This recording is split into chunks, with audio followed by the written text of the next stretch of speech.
हाय दोस्तों, नमस्कार।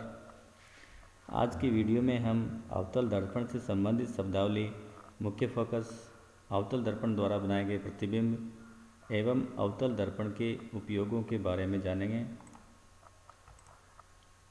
दोस्तों, आगे बढ़ने से पहले आप लोगों से रिक्वेस्ट है कि हमारे चैनल को सब्सक्राइब ज़रूर करें, साथ में बेल आइकन भी दबाएं, जिससे आने वाले वीडियो का नोटिफिकेशन आप लोगों तक पहुंच सके और हमारे वीडियो को लाइक करें। इस वीडियो का लाभ अधिक से अधिक बच्चों तक पहुंचाने की कोशिश करें। अवतल दर्पण से संबंधित शब्दावली, यहाँ पे यह अवतल दर्पण है। ये MN इसका द्वारक होता है। अवतल दर्पण एक गोले का भाग होता है। उस गोले का केंद्र बिंदु यहाँ पे होता है और इसको अपन वक्रता केंद्र कहते हैं, जिसको C से लिखा जाता है। C यानी वक्रता केंद्र। इस दर्पण के वक्र पृष्ठ, जो परावर्तक पृष्ठ होता है, उस परावर्तक पृष्ठ के केंद्र बिंदु को P के रूप में लिखा जाता है, जिसको दर्पण का ध्रुव कहते हैं। दोस्तों, कई जगह इसको O से भी दर्शाया जाता है। यहाँ पे मैंने इसको P से दर्शाया गया है। P का मतलब पोल होता है, जिसको हिंदी में ध्रुव कहते हैं। इस दर्पण के वक्रता केंद्र और ध्रुव को मिलाने वाली सीधी काल्पनिक रेखा दर्पण का मुख्य अक्ष कहलाती है। वक्रता केंद्र C और ध्रुव P के बीच की दूरी दर्पण की वक्रता त्रिज्या कहलाती है, जिसको R से लिखा जाता है। मुख्य अक्ष के समांतर आने वाली प्रकाश की किरण जब दर्पण से टकराती है तो इसका परावर्तन होता है, और परावर्तन के पश्चात मुख्य अक्ष, ये इसका मुख्य अक्ष है, इस पर जिस बिंदु पे मिलती है वह अवतल दर्पण का मुख्य फोकस कहलाता है। इसको F से लिखते हैं। F मुख्य फोकस होता है। मुख्य फोकस से P यानी ध्रुव के बीच की दूरी फोकस दूरी कहलाती है, जिसको स्मॉल f से लिखा जाता है। MN इसका द्वारक होता है। इस वृत्ताकार पृष्ठ जो सीमा रेखा होती है उसका व्यास, ये MN यानी द्वारक कहलाता है। R और F, R यानी वक्रता त्रिज्या, ये वक्रता त्रिज्या है। F यानी फोकस दूरी में एक संबंध होता है। R बराबर 2F यानी वक्रता त्रिज्या फोकस दूरी की दुगुनी होती है। वक्रता त्रिज्या P से C की दूरी होती है, जबकि फोकस दूरी P से F तक की दूरी होती है, तो दोनों में ये संबंध होता है। अवतल दर्पण का मुख्य फोकस, ये अवतल दर्पण है। ये इसके परावर्तक की प्रचंडी होती है और इधर ये परावर्तक इसका पृष्ठ होता है।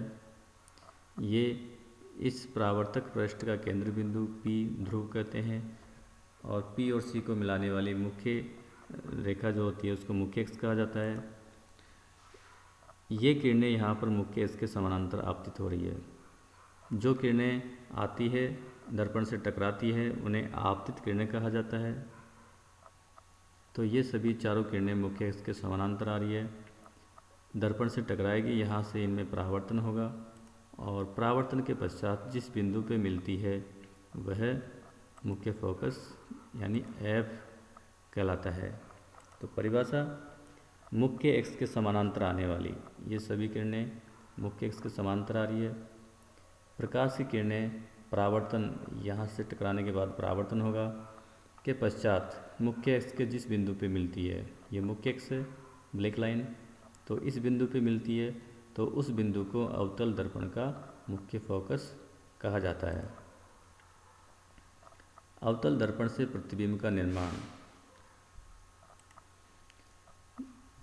किसी भी वस्तु का प्रतिबिंब बनाते समय कम से कम 2 किरणों की आवश्यकता पड़ती है। तो हम यहाँ पे उन तरीकों के बारे में विचार करेंगे जहाँ से वस्तु से किरण निकाली जा सकती है, और वो किरण परावर्तन के पश्चात किस बिंदु से गुजरेगी उनके ऊपर चर्चा करेंगे। तो यहाँ पे एक वस्तु ली है मैंने।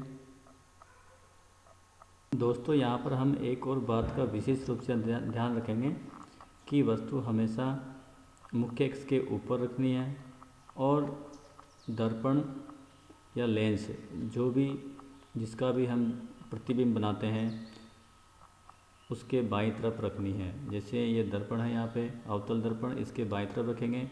यदि यहाँ पे कोई लेंस होता तो भी वस्तु बाईं तरफ रखेंगे और हमेशा ही मुख्य अक्ष के ऊपर रखेंगे।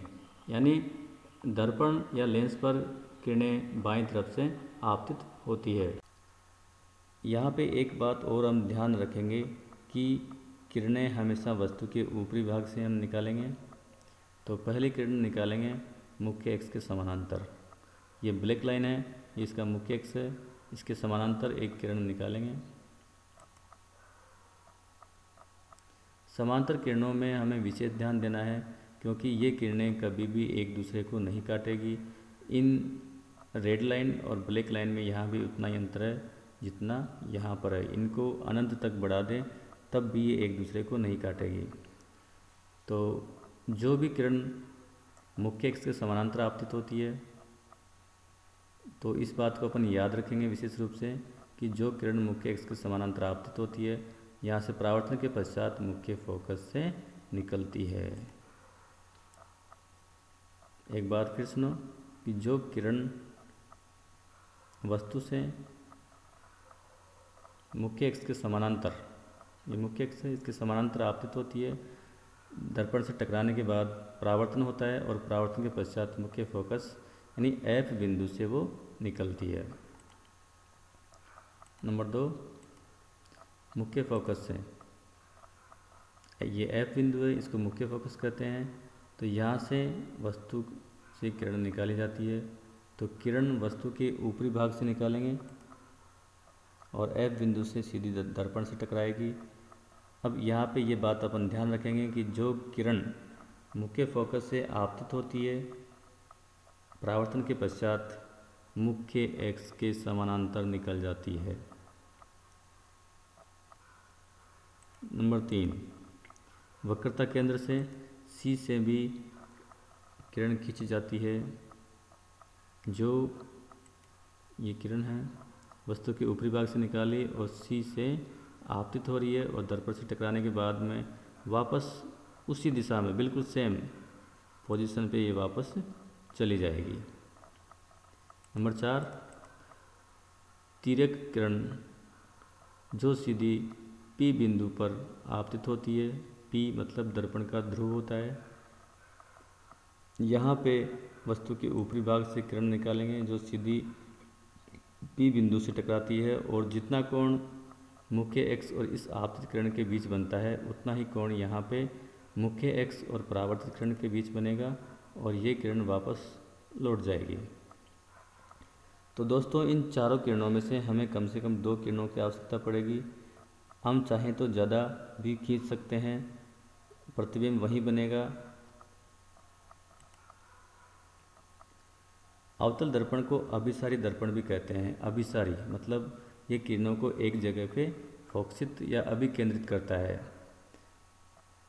यदि इसको अपन सूर्य के सामने रखेंगे और उसका प्रतिबिंब सूर्य का प्रतिबिंब कागज़ पे हम बनाएंगे तो यह कागज़ को जला देता है।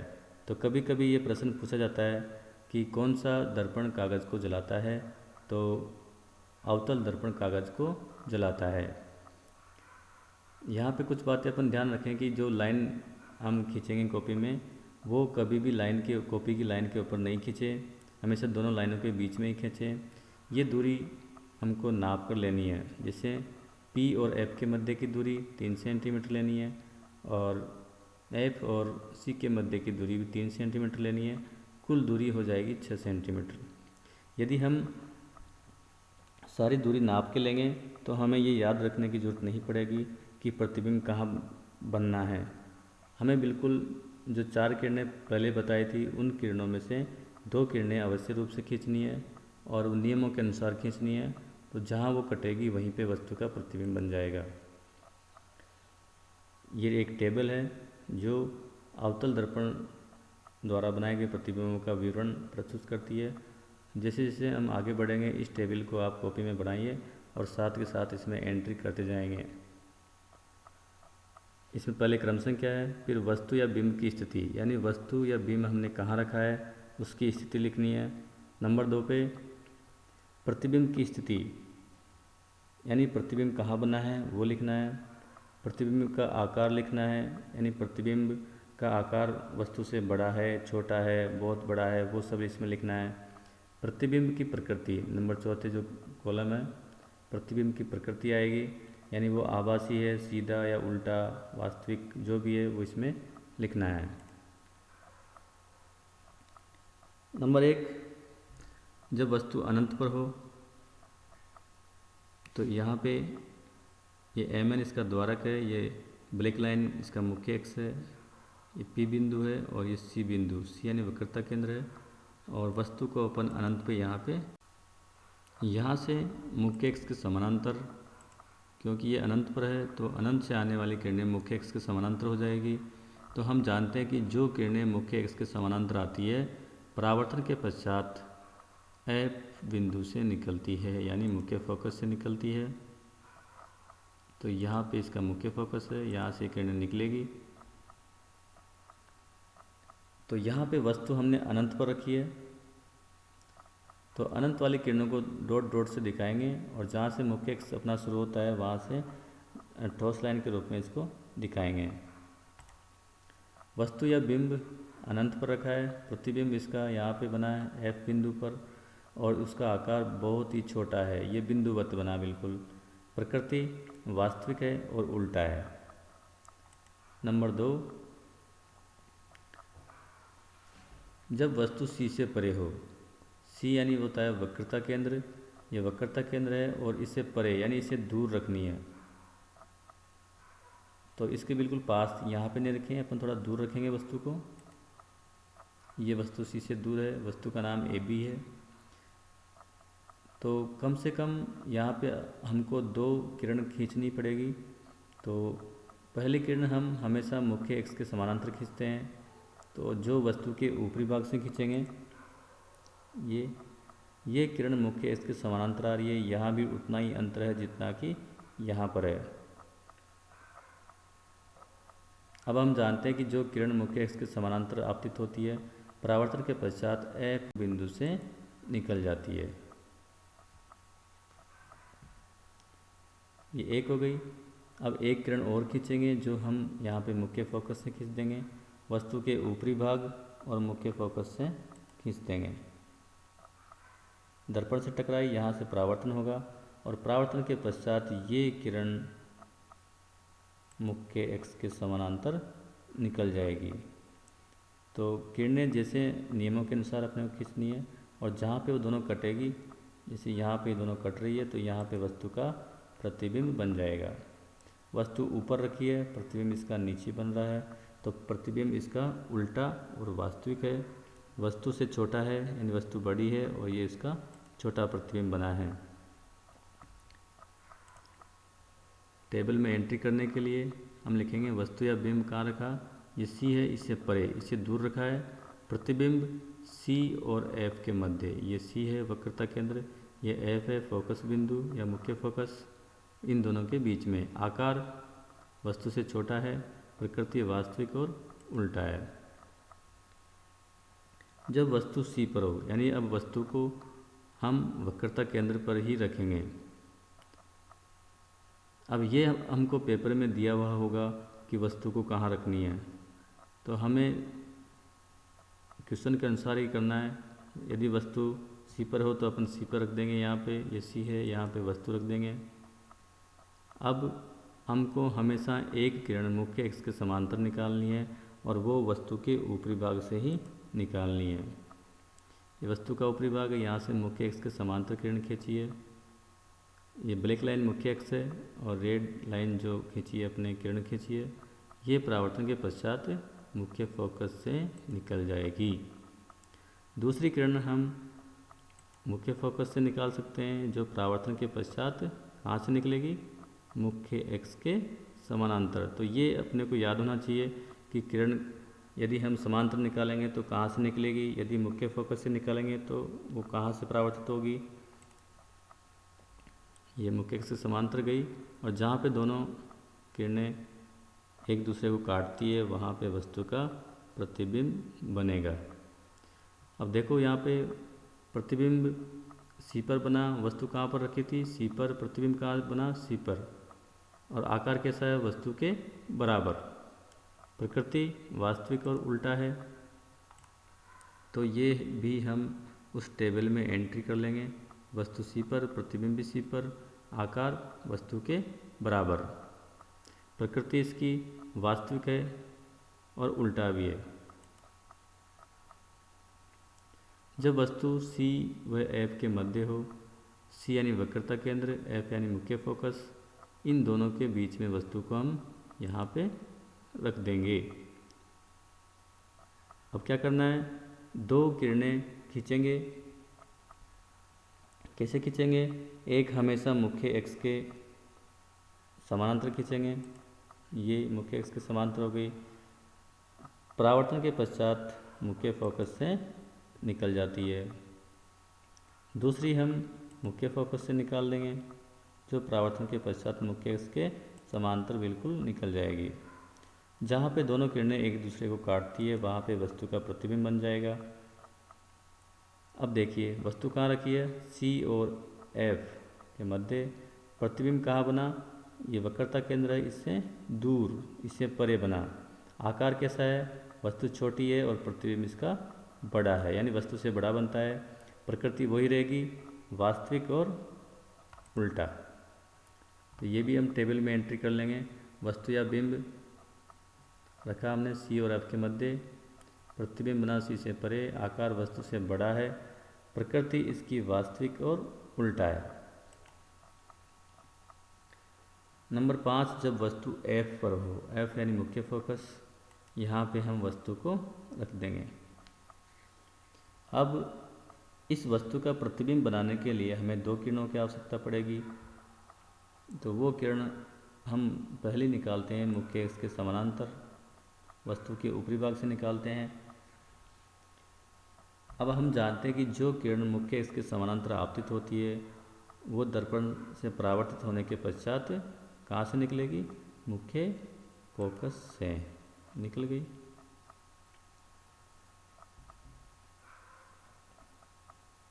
दूसरी किरण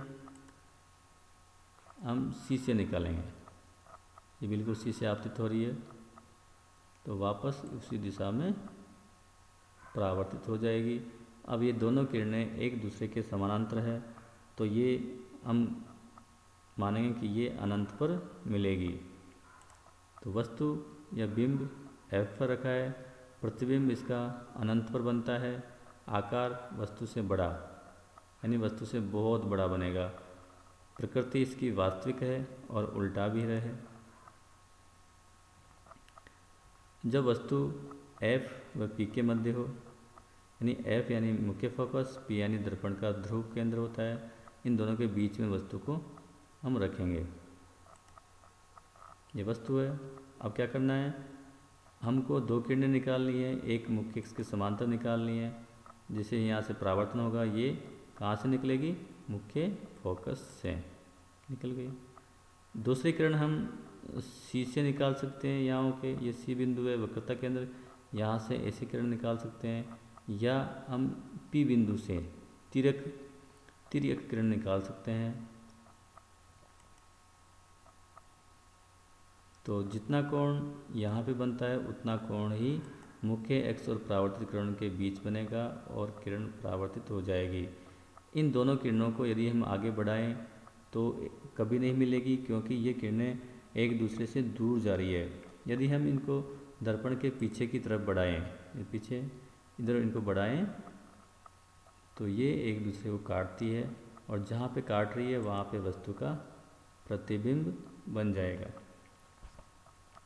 वस्तु कहाँ रखी है, F और P के मध्य। प्रतिबिंब कहाँ बना है, ये दर्पण है इसके पीछे। आकार कैसा है, वस्तु से बड़ा है। प्रकृति अब ये सीधा है, वस्तु भी ऊपर है और प्रतिबिंब इसका ऊपर ही बना है सीधा, और किरणें डॉट डॉट से दिखा रहे हैं अपन, तो ये आभासी भी है, आभासी एवं सीधा। अब यहाँ पे ये बात विशेष रूप से ध्यान देने की है, यदि क्वेश्चन ऐसे आता है कि वस्तु को कहाँ रखा जाए कि उसका अवतल दर्पण के लिए वस्तु को कहाँ रखा जाए कि उसका सीधा और बड़ा प्रतिबिंब प्राप्त हो, तो हम क्या लिखेंगे, F और P के मध्य। यानी जब वस्तु को F और P के मध्य रखते हैं तो उसका बड़ा और सीधा प्रतिबिंब बनता है। या क्वेश्चन ऐसे भी आ सकता है कि किसी वस्तु का बड़ा और सीधा प्रतिबिंब देखना हो तो किस दर्पण का उपयोग करेंगे, तो हम इस दर्पण का उपयोग करेंगे अवतल दर्पण का। उत्तल दर्पण कभी भी वस्तु का बड़ा प्रतिबिंब नहीं बनाता है। तो यहाँ पे वस्तु हमने रखी F और P के मध्य, प्रतिबिंब दर्पण के पीछे बनता है, आकार इसका वस्तु से बड़ा है और प्रकृति। तो अवतल दर्पण की केवल एक ही कंडीशन है जब वस्तु का सीधा और बड़ा प्रतिबिंब बनता है, बाकी सभी में आभासी, तो एक में बनता है, बाकी सभी में वास्तविक और उल्टा बनता है। अवतल दर्पण के उपयोग टॉर्च, सर्च लाइट, वाहनों की हेडलाइट में समांतर किरण पुंज उत्पन्न करने में अवतल दर्पण का उपयोग करते हैं। इसमें जो बल्ब होता है, जैसे ये टॉर्च है, इसका जो बल्ब है ये बल्ब मुख्य फोकस की जगह रखा जाता है। तो जैसे यहाँ से किरणें निकलेगी इस अवतल दर्पण से ये परावर्तित होगी और मुख्य इसके समानांतर निकल जाएगी, तो इसका फोकस काफ़ी दूर तक जाएगा। कुछ और उपयोग है, जैसे सेविंग मिरर्स में जब अपन कटिंग कराने जाते हैं या सेविंग कराने जाते हैं तो जो वहाँ पे अपने सामने जो दर्पण होता है वो अवतल दर्पण होता है और उसमें वस्तु का बड़ा और सीधा प्रतिबिंब बनता है।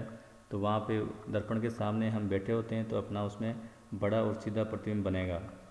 लेकिन अपने को ये बात ध्यान रखनी चाहिए कि अपन वहाँ पे जो जिस कुर्सी पे बैठे हुए हैं वो कुर्सी दर्पण के ध्रुव और फोकस बिंदु के बीच में रखी गई है।